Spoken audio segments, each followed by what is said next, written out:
Hello, അപ്പോൾ എല്ലാവർക്കും ഇന്നത്തെ വീഡിയോയ്ക്ക് സ്വാഗതം. അപ്പോൾ ഇന്നത്തെ വീഡിയോ എന്ന് പറഞ്ഞാൽ ഞാൻ പച്ചരി കൊണ്ട് ഒരു ഐറ്റം ഉണ്ടാക്കുക കേട്ടോ. അപ്പോൾ എന്താണെന്നുള്ള ഐറ്റം എന്ന് പറഞ്ഞാൽ അത് ഞാൻ വഴിയേ പറയാം. അപ്പോൾ പച്ചരി ഞാനൊരു 3-4 സേറ് ഏകദേശം നാഴി എന്നൊക്കെ പറഞ്ഞ് ഞങ്ങളിവിടെ നാഴി കേട്ടോ. അപ്പോൾ അത് ഞാൻ ഒരു 3-3.5 നാഴിയോളം എടുത്തിട്ടുണ്ട് കേട്ടോ പച്ചരി. അത് ഒരു 4-5 മണിക്കൂർ നമ്മൾ കുതിർക്കാൻ വെച്ചത് കേട്ടോ. കുതിർത്ത് കഴിഞ്ഞിട്ട് പിന്നെ ഞാൻ മിക്സിയിൽ അരയ്ക്കുന്നുണ്ട്. നല്ല കട്ടിയല്ല, എന്നാൽ നല്ല ലൂസും അല്ല, അങ്ങനത്തെ ഒരു പാകത്തിൽ ഞാൻ മിക്സിയിലിട്ട് അരയ്ക്കുന്നുണ്ട്. അപ്പോൾ പാകത്തിന് വെള്ളം ഒഴിച്ചിട്ടാട്ടോ ഞാനത് മിക്സിയിൽ അരയ്ക്കണം.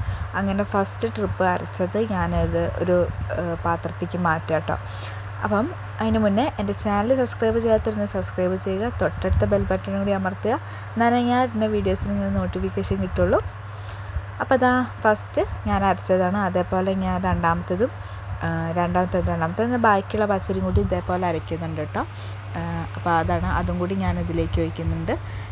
പിന്നെ ഇത് എന്തുണ്ടാക്കണം പോകുന്നത് വെച്ചാൽ കിണ്ണത്തപ്പം ഉണ്ടാക്കണം. ഒരുവിധം ആൾക്കാരൊക്കെ കഴിച്ചിട്ടുണ്ടാവും കിണ്ണത്തപ്പം. ഇനി കഴിക്കാത്തവർക്ക് ഇതാ എൻ്റെ ഈ റെസിപ്പിയിലൂടെ കിണ്ണത്തപ്പം നാളെ ഒന്ന് എന്തായാലും ട്രൈ ചെയ്യുക. നല്ല ടേസ്റ്റ് തന്നെ, നല്ല ടേസ്റ്റുള്ള ഒരു അപ്പം കൂടി കേട്ടോ. അപ്പം നമ്മൾ ആ പച്ചരി ഈ ഒരു പരുവമാണ്. നല്ല കട്ടിയല്ല, എന്നാൽ നല്ല ലൂസല്ല. ഈ പരുവത്തിലാട്ടോ നമുക്ക് പച്ചരി വേണ്ടത്. എന്നിട്ട് ഇത് ഞാനൊരു നമ്മളെ കയ്യിലുകൊണ്ട് നല്ല മിക്സ് ചെയ്യുന്നുണ്ട് കേട്ടോ. മിക്സ് ചെയ്ത് കഴിഞ്ഞിട്ട് പിന്നെ നമുക്കിതിൻ്റെ വേറൊരു രൂപം ഉണ്ടാക്കാനുണ്ട്. അതിനാണ് ഞാൻ ഈ പാത്രം എടുത്തത്. ഒരു കുണ്ടുള്ള പാത്രം തന്നെയാണ്. ഈ പാത്രത്തേക്ക് 3 കരണ്ടിയോളം ഈ മാവ് ഒഴിക്കുന്നുണ്ട് ഞാൻ. അപ്പോൾ ഞാൻ ആ 3 കരണ്ടിയോളം മാവ് എടുക്കുന്നുണ്ട് പറഞ്ഞില്ലേ. അപ്പോൾ പിന്നെ ഇതിലേക്ക് ഞാൻ ഒരു 3/4 ഗ്ലാസ്സോളം വെള്ളം ചേർക്കുന്നുണ്ട്. അപ്പോൾ ഇത് ഉണ്ടാക്കാൻ പോണ സാധനത്തിൻ്റെ പേരാണ് കിണ്ണത്തപ്പം. അപ്പോൾ ഈ കിണ്ണത്തപ്പത്തേക്ക് നമ്മളൊരു മിക്സ് തയ്യാറാക്കാൻ വേണ്ടിയിട്ടാണ് കേട്ടോ. അപ്പോൾ അതിന് വേണ്ടിയിട്ടാണ് ഞാനിത് വെള്ളം ഇതാക്കിയിട്ട് കുറച്ച് ലൂസാക്കി എടുത്തത്. പിന്നെ ഈ പാത്രം ചെറുതായിരുന്നു, ഞാനെടുത്ത പാത്രം ചെറുതായി. അപ്പോൾ ഞാൻ എന്ത് ചെയ്ത് വലിയ പാത്രത്തിലേക്ക് ഇത് മാറ്റി ഒഴിക്കുന്നുണ്ട്. നല്ലോണം ഒന്ന് ഇളക്കാനും കഴിയണില്ല. അപ്പോൾ അതുകൊണ്ട് ഞാനെന്ത് കുറച്ചും കൂടി വലുപ്പമുള്ളൊരു പാത്രത്തേക്ക് ഇത് മാറ്റി ഒഴിക്കുന്നുണ്ട്. ഇത് നമുക്കിനി ചൂടാക്കാൻ ലോ ഫ്ലെയിമിലിട്ടിട്ട് വേണം നമുക്കിതൊന്ന് ചൂടാക്കാൻ. ഏത് രൂപത്തിൽ പറഞ്ഞൊരു പശേൻ്റെ രൂപത്തിൽ. നല്ലോണം കട്ടി പിടിക്കരുത്, എന്നാലും നല്ല ലൂസാവരുത്. അപ്പോൾ എൻ്റെ കണ്ണൊന്ന് തട്ടിയപ്പോൾ ഞങ്ങൾ ഈ ഒരു സാധനം ഒന്ന് കട്ടുത്തി എന്നുവെച്ചാൽ കണ്ണൻ എന്തോ ഒന്ന് കണ്ടപ്പോൾ ഞാൻ അങ്ങോട്ട് പോയി. അപ്പോൾ ഈ ഒരു ഇതെന്ന് വെച്ചാൽ കട്ടുത്തിട്ട് അവിടെയും ഇവിടെ ഇങ്ങനെ ഇതായിട്ടുണ്ട്. അപ്പോൾ അങ്ങനത്തെ രൂപത്തിലാവരുത്. നമ്മളൊരു പശേൻ്റെ രൂപത്തിലൊരു കുഴമ്പ് രൂപത്തിൽ വേണം ആക്കിയെടുക്കാൻ. കട്ടുത്തിട്ട് എനിക്ക് ഇളക്കാനും ഒക്കെ പ്രയാസം ഉണ്ടായിരുന്നു. പിന്നെ ഞാൻ നല്ലോണം ഫ്ലെയിം ഓഫ് ചെയ്ത് എന്നിട്ട് നല്ലോണം ഒന്ന് ഇതാക്കിയപ്പോൾ ഈ ഒരു രൂപത്തിലാണ് കിട്ടിയത്. എന്നിട്ട് പിന്നെ ഇതൊന്ന് നമുക്ക് ചൂടാറാൻ വയ്ക്കണം. അപ്പോൾ അതിന് വേണ്ടിയിട്ട് ഞാനൊരു പ്ലേറ്റിലേക്ക് ഇത് ആ പ്ലേറ്റിലേക്ക് മാറ്റുന്നുണ്ട്. എന്നിട്ട് ആ പ്ലേറ്റിൽ ഒന്ന് ചൂടാറാൻ വയ്ക്കുന്നുണ്ട്. പിന്നെ ഈ ഒരു സാധനം ഒരുവിധ ആൾക്കാരൊക്കെ കഴിച്ചിട്ടുണ്ടാവും. ഞാൻ പിന്നെ പണിക്കാരുള്ളതുകൊണ്ട് ഞാൻ അവർക്ക് വൈകുന്നേരത്തേക്ക് പിന്നെ ഞങ്ങൾക്കും ചായക്ക് എടുക്കാമെന്ന് വെച്ചിട്ടാണ് ഞാൻ ഈ ഒരു സാധനം ഉണ്ടാക്കുന്നത് കേട്ടോ. അപ്പോൾ അതാ ഞാൻ പാത്രത്തേക്ക് ഇതാക്കിയിട്ട് കട്ടുള്ളതൊക്കെ അങ്ങനെ ഒരു സ്പൂൺ കൊണ്ട് ഉടയ്ക്കാം കേട്ടോ. അധികം കട്ടുണ്ടാകുമ്പോൾ ശരിയാവില്ല. അപ്പോൾ അതൊക്കെ ഞാൻ സ്പൂൺ കൊണ്ട് ഉടയ്ക്കുന്നുണ്ട്. പിന്നെ അതിലേക്ക് വേണ്ടത് പിന്നെ അവിലാണ്.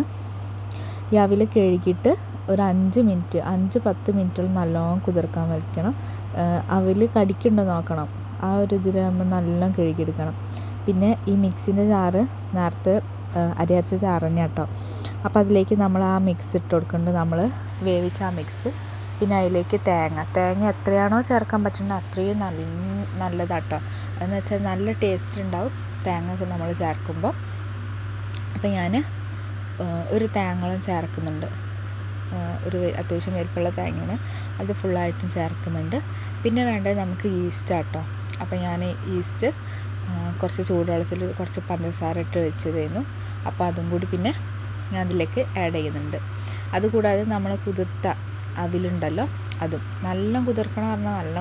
നമ്മളൊരു കടിക്കാൻ പോലും ഉണ്ടാവരുത്, ആ അവിലിൻ്റെ കടി ഉണ്ടാവരുത്, അത്രോളം നല്ല കുതിർക്കണം. അപ്പോൾ ഒരു 10 മിനിറ്റോളം ഞാൻ കഴുകിയിട്ട് നല്ല കുതിർത്ത അവിലാട്ടോ അത് ഇട്ടത്.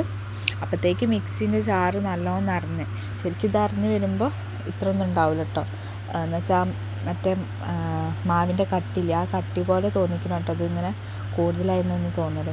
പിന്നെ ഞാൻ നമ്മൾ ആ ഈസ്റ്റില്ലേ അത് പഞ്ചസാര ചൂടുവെള്ളത്തിലാക്കിയിട്ട് അതൊഴിച്ചു. പിന്നെ അതിൻ്റെ മുകളിൽ ഞാൻ നമ്മളെ ആവശ്യത്തിന് വേണ്ട പഞ്ചസാര ഇട്ട് കൊടുത്തിട്ട് ഒരു 3/4 ഗ്ലാസ്സോളം വെള്ളമായിട്ട് പിന്നെ ഒഴിക്കണത് ഈ മിക്സ് ഒന്ന് ആവാൻ വേണ്ടിയിട്ട്. അപ്പോൾ കണ്ടത് താവണത്. അപ്പോൾ ഈ മിക്സ് ഞാൻ അരച്ചെടുത്ത കേട്ടോ ഈ ഒരു ഇത്. എന്നിട്ടിത് പിന്നെ നമ്മൾ ആ മാവിലേക്ക് ഒഴിക്കുന്നുണ്ട്. മാവിലേക്ക് ഒഴിക്കുമ്പോൾ തന്നെ ആ തേങ്ങൻ്റെ സ്മെല്ലും നല്ലൊരു സ്മെല്ല് ചെയ്യുന്നു കേട്ടോ. എന്നിട്ട് ഞാൻ പിന്നെ ഒരു കരണ്ടി എടുത്തിട്ട് ആ മിക്സിൻ്റെ ജാറിലുള്ളത് ഫുള്ളും അതിലേക്ക് ആക്കിയിട്ട് കരണ്ടി കൊണ്ട് നല്ലോണം മിക്സ് ചെയ്യുന്നുണ്ട്. ആ മാവ് ഒന്ന് നല്ലോണം ആവാൻ വേണ്ടിയിട്ട്. അപ്പോൾ നല്ലോണം മിക്സ് ഉണ്ട്, കുറേ നേരം മിക്സ് ചെയ്യുന്നുണ്ട്. അത് കഴിഞ്ഞിട്ട് നമുക്ക് പിന്നെ ഞാൻ മധുരം നോക്കി, ഇടയ്ക്കൊന്ന് ഞാൻ മധുരം നോക്കി. മധുരം നമുക്ക് വേണ്ട മധുരം എന്ന് വെച്ചാൽ ഇത് വേവിക്കുമ്പോൾ മധുരം കുറവുള്ള പോലെ തോന്നും. അപ്പോൾ ഞാൻ പിന്നെയും മധുരത്തിന് വേണ്ടിയിട്ട് ആ ജാറിലേക്ക് തന്നെ പഞ്ചസാര ഇട്ട് കൊടുക്കുന്നുണ്ട്. അതിലേക്കൊരു 3-4 ഏലക്ക, ആ പൊടിൻ്റെ കൂടെ ചേർക്കാൻ വേണ്ടിയിട്ട് ഏലക്ക ഇട്ട് കൊടുക്കുന്നുണ്ട്. എന്നിട്ട് അത് നല്ലോണം പൊടിച്ചെടുത്താട്ടോ ഈ ഒരു മിക്സ്. ഇതും കൂടി നമ്മൾ ഇതിലേക്ക് ചേർത്താലേ മധുരം നമുക്ക് പാകാവുള്ളൂ. അങ്ങനെ ഇതിട്ടിട്ട് ഇതും നല്ല ഇളക്കുന്നുണ്ട്. പിന്നെ ചില ഭാഗത്ത് ആ ഏലക്കൊന്നും പൊടിഞ്ഞിട്ടില്ല, അപ്പോൾ അതിൻ്റെ ഒരു കടുപ്പ് പോലെ ഉണ്ടായിരുന്നു കേട്ടോ അപ്പം കഴിക്കുമ്പോൾ. അങ്ങനെ ഇത് നല്ലോണം ഇളക്കിയിട്ട് നമ്മൾ ഒരു നുള്ളു ഉപ്പ് ഇട്ട് കൊടുക്കുന്നുണ്ട്. ആ മധുരം ഒന്ന് ബാലൻസ് ചെയ്യാനാണ് ഉപ്പിട്ട് കൊടുത്തിട്ട് ഒരു 3-3.5 മണിക്കൂറോളം ഇത് അടച്ച് വയ്ക്കണം നല്ല പൊങ്ങാൻ വേണ്ടിയിട്ട്. എന്നിട്ട് ഇങ്ങനത്തെ ഒരു പാത്രത്തിലോട്ട് ഞാൻ ആവിക്ക് വയ്ക്കുന്നത്. ഞാൻ ആദ്യം എടുത്തപ്പോൾ വീഡിയോ എടുത്തിട്ടില്ല, ആദ്യം ഉണ്ടാക്കിയപ്പോൾ. അപ്പോൾ രണ്ടാമത് ഉണ്ടാക്കുമ്പോഴാണ് ഞാൻ വീഡിയോ എടുത്തത്. അങ്ങനെ ആ പാത്രത്തിൽ ഓയിൽ അല്ലെങ്കിൽ വെണ്ണ എന്തെങ്കിലും ഒഴിച്ചിട്ട് ഞാൻ ആ ഒരു ഇതിലേക്ക് ഒഴിച്ച് നമ്മൾ മാവ് ഒഴിച്ചിട്ട് പിന്നെ ഞാൻ കുക്കറിൻ്റെ അടിയിൽ നമ്മളൊരു വട്ട് വെച്ചിട്ട് അതിലാട്ടോ വേവിക്കണത്. കുറച്ച് വെള്ളം ഒഴിച്ചിട്ട് കുക്കറിൻ്റെ വിസിലെടുത്തിട്ട് വേവിച്ചത്. അപ്പോൾ അത് വെന്ത് വന്നിട്ടുണ്ട്. ഇത് എന്നിട്ട് ഞാൻ പുറത്തേക്ക് എടുത്ത് വെച്ചിട്ടുണ്ട്. അപ്പോൾ ഈ ചൂടാറുമ്പോൾ ഇതിൻ്റെ സൈഡിൽ നിന്നൊക്കെ ഇങ്ങനെ വിട്ട് വരുള്ളൂ. അങ്ങനെ കുറച്ച് ചൂടാറിയപ്പോൾ ഞാൻ എന്ത് ചെയ്ത് കഷ്ണങ്ങളായിട്ട് മുറിച്ച്, ഇത് 3ാമത്തെ പ്രാവശ്യം ഉണ്ടാക്കിയ തെറ്റാട്ടോ, കഷ്ണങ്ങളായിട്ട് മുറിച്ച് എന്നിട്ട് ഞാൻ പാത്രത്തേക്ക് ഇട്ടാട്ടോ.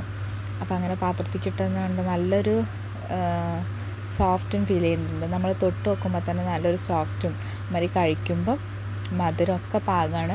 അത് ഞാൻ പറഞ്ഞത് കുറച്ച് മധുരം കൂട്ടിയിടണം, എന്നാലേ കഴിക്കുമ്പോൾ നമുക്ക് മധുരം ഒന്ന് സെയിം ആയിട്ട് വരുള്ളൂ. അപ്പം ഇന്നത്തെ വീഡിയോ ഇത്രയേ ഉള്ളൂ. എല്ലാവരും ഒന്ന് ഉണ്ടാക്കുക. ബൈ.